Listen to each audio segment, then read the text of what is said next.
Dù em đâu còn gió, em hôn tóc bên hồ khi sen hồng mới nở nụ nở ôi thơm quá.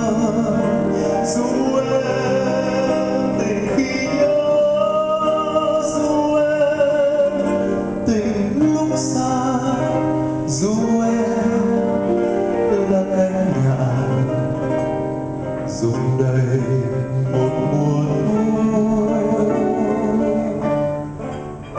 Dù khi mùa mưa tới, dù em mãi yêu người, dù em hỏi bé dại một hồn thơm cây trái, dù em chờ em nói trên lối tình thoáng thay, dù em ngồi yên đấy, dù tình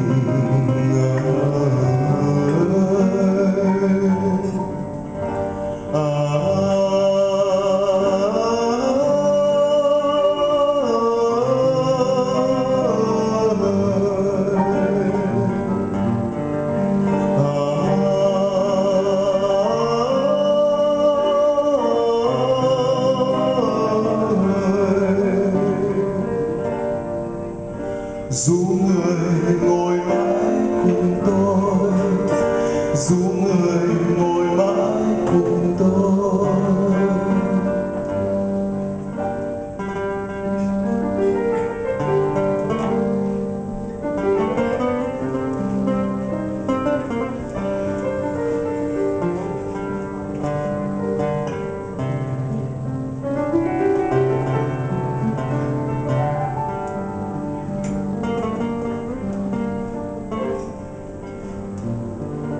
Dù em hài nhung gấm, dù em gót sen hồng, dù bay tà áo rộng, vừa tình tôi chăn cánh, dù trên đường em đến xôn xao ngàn tiếng chim, dù em là cánh nhạn miệng ngọt hạt từ tâm,